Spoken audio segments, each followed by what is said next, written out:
Шинжлэх ухаан технологийн сургуулийн 2 дээр нэмэх нь 2 хөтөлбөрт суралцаж байгаад бүгд найрамдах Солонгос улсыг зорж бакалавр, магистраа дүүргэн цахилгаан автомашины цэнэглэгч, үйлдвэрлэгч компанид Солонгост урилгаар ажиллаж байгаа дуулахтай холбогдоод байна. За сайн байна уу дуулгаа? Өдрийн мэнд. За сайн байцгаана уу, намайг Баасан дуулахын дуулга гэдэг. Би одоо 25 настай. Би бол айлын баг 4 дахь хүүхэд байгаа. Тэр 2 дахь нэг ихтэй. Энэ оны 1 сараас хойш одоо Blue Networks гэдэг цахилгаан машины цэнгэлэгч үйлдвэрлэдэг Солонгос компани байна. Энэ компанид 1 сараас 2 сарын турш дадлагдчихаар ажилласныхаа дараа 3 сараас жинхлүүлээд одоо яг жинхэнэ ажилласнараа бол яг 2 сарын турш ажиллаж байгаа.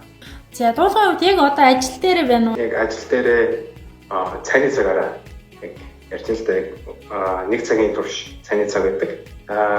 Манай компани болохоор Чонан гэх хотод байдаг 30 ажилтнтай. 30 ажилтнтайгаас би болохоор цорын гал гадаад тун.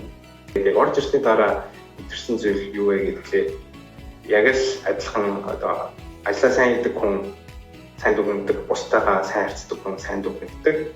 Манай компани 3 тусдаа тасаг байна. Тэгээд нэг нь болохоор эдийн засгийн тасаг, 2 дахь нь үйлдвэрлэлийн тасаг, 3 дахь нь болохоор судалгааны хүрээлэн. Тэгээд судалгааны хүрээлэнд би бол програм хэмжээг хөгжүүлэгчээр ажилладаг. Гадаад хүнгээд ерөөсөө өөр цалин өгдөг байгаа. Гэрэн дээрээ бичигдсэн цалингаас тухайн даатгал бүгдээрээ ингээ даатгал болон татвар бүгдээрээ хасагдсныхаа дараа үлдсэн мөнгө тэр чигтээ цалин болж орж ирдэг. Тэрийг одоо нуулгүй хийхэд бол 2.9 сая вон байгаа. Тэгээд Монгол мөнгөөр 6.9 сая төгрөг. Тэгээд ахлах сургуулаа 2018 онд төгсчихсэн. Мэргэжлээ сонгохдоо энэ шүтээсийн мэргэжлүүдийг харж байгаа. Тэр харж байхын явцад тэр дунд яг системийн аюул хөдлөл гэдэг мэргэжил 2 тусдаа анги байсан. Тэгээд нэг энгийн анги, нөгөө нь 2 дахь нэг 2 хөтөлбөртэй анги байсан. Тэр үедээ хүмүүстэй гэр бүлийнхэнтэйгээ ярьж байгаа 2 дахь 2 хөтөлбөрийг сонгож орж исэн. Тэгээд 3 дугаар курсээсээ болоод Солонгос улсыг зориод одоо 2020 оны 8 сард анх ирсэн. Тэгээд ирснийхэн дараа згсээг амжилттай суралцаж чадаад эхний улирлалтад сургуулийн төлбөрөө яг хөнгөлөж төлсөн. Тэгээд түүний дараах бусад сургуулийн төлбөр бүгдийг одоо 100% хөнгөлөсөн байна. Бакалавртаа би сургуулаа төгсөхдөө дипломын хариуцсан профессор санал тавьсан. Ингээд 2 жилийн турш манай судалгааны хүрээлэнд судалгаа хийж ажиллах юм бол одоо сургуулийн төлбөрийг хөнгөлж өгөх юм хөнгөлөлт байгаа. Тэгээд бас яг азтай хөө тэр боломж завшаан гарч ирээд тэр боломжоор болохоор магистрт бол сургуулийн төлбөр хөнгөлсөн байна. Бас Солонгосын нөгөө засгийн газрын тэтгэлгийг бас хүртсэн гэж сонссон. Солонгос улсад сурч байгаа гадаад оюутнуудын дунд тэмцээн маягийн зарлагдсан л да. Тэтгэлийн тэмцээн. Тэгээд түнд нь болохоор шилдэг 250 оюутныг шалгаруулж аваад тэгээд нийтдээ 5 сая воны тэтгэлэг 10 сарын турш сардаа 500,000 вон өгөх тийм тэтгэлэг байсан. Тэдний сургуулийн төлбөр авсан ч гэсэн мэдээж хэрэглээний зардал гарч байхгүй. Тэгээд оюутан юм чинь ямар ч орлогын их усүр байхгүй. Тэгээд тэг бэж хийж үтсэн. Тэр одоо айл нүлгэлж хийж үтсэн. Барилга дээр ч гэсэн ажиллаж үтсэн байгаа. Одоо өөрийн тань хувьд 2 дээр нэмэх нь 2 гээд хөтөлбөрөөр явсан юм байна шүү дээ. Шинжлэх ухааны технологийн сургуулийн хөтөлбөрөөр Солонгос руу. Одоо яг энэ хөтөлбөр хэрэгждэг үү? Жилд ер нь энэ хөтөлбөрөөр танаа сургуулиас түүнэр ирж гин үү? Ирээд өөртөө тань холбогдоод зөвлөгөөнүүд авч гин үү? Мэдээж их авдаг. Одоо хүртэл үргэлжлэж байгаа. Яг би түрүүхээс нь ч яг 2-2 хөтөлбөрийн 5 дахь үеэр явсан. Тэнгүүд манай үеийнхэн 13 ул явсан.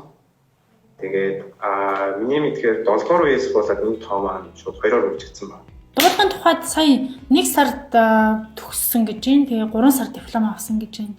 Гэрийнх нь анхны хоёраар нь очсон уу? Гэрийнхэн маань бол бакалаврын төгсөлтөөрч, магистрийн төгсөлтөөрч бол ирж чаддаг байгаа. Тэрний бол яг ганц шалтгаануудыг бас л эдийн засгийн бодолцоо. Энэ нь бол Монгол Солонгосын хоорондох бас онгоцны тийсний төлбөрч гэсэн бас хямдхан бол биш шүү дээ. Гэрийнхнийгаа бол үргэлж санал байх уу. Тэгээд үргэлж сандаг. Өнөө 7 хоногтаа нэг удаа ярих хичээдэг бол биш юм. Заримдаа бол 2-7 хоногт нэг ч юм уу ярихаас өөр аргагүй болсон үед байдаг. Тэгээд Монголдоо бол өмнө жилийн 8 сард бичсэн байна. Хамгийн сандаг зүйл бол агаар. Монголын агаар бол хамгийн сайхан. Монголдоо очих талаар бол энд дор ээж 3-5 жилийн ажлын туршлага хөрвүүлсэнийхэн дараа юу гэж бодсон. Одоо угаасаа ажлын зах зээл маань дэлхийд даяараа ажлын зах зээл маань туршлагатай хүмүүс аягүй их дээгүүр нөлөөлдөг. Тийм болохоор эхний ээлжинд 3-5 жилийн туршлагыг хүрээгээд сайн бэлдсэнийхэн дараа эх орондоо буцаж очие гэж бодож байгаа. Тэр үед Монголд одоо жишээ нь цахилгаан машины инфра хөгжөөд Монгол цахилгаан машинууд маш олноороо нэвтрээд цэнгэлэгчийг үйлдвэрлэх шаардлагатай тийм компаниуд хэрэг үүссэн байх юм бол тэр компанид орох ч юм уу. Аль эсвэл бол хоёр дахь сонголт нь биенд одоо хөрвүүлсэн туршлагаараа Монголд очиж одоо энэ тэр үед ямар нэгэн байдлаар засгийн газар Монголын засгийн газар цахилгаан машины цэнгэлэгч үйлдвэрлэлийг дэмжиж байгаа хандлага байх юм бол тухайн үед магадгүй бизнес эрхэлж болох ч юм уу гэсэн яг ийм хоёр санал яг бодлоо л да. Миний өмөр байгаа зөвлөгөө гэдэг юм бол бити бууж өгөөсэй гэж хэлмээр байна. Тэгээ хамгийн анх би ерөөсөө яг энэ хүртэл явж чадна гэж бол ерөөсөө бодоогүй. Гэтэл ингээд яг яваад босныхын дараа ингээд бодонгод ингээд ер нь юу нөлөөсөн бэ гэхээр эцэж ерөөсөө чадна гэдэгт итгэхээ болоогүй. Эцэж үлээ бууж өгөөгүй. Тэгээд одоо сошиал медиа гэдэг ч юм уу энэ бусд хүмүүсийн ярианаас авсан одоо фактууд байгаа шүү дээ, мэдээллүүд ер нь хэцүү шүү дээ, ер нь боломжгүй шүү дээ гэсэн маш их мэдээллүүдэд итгээд бол тийм ээ. Тэгээд өөртөө ер нь итгээд нэг хийгээд үзэхэд явах үедээ л гэсэн зүйлүүд байна.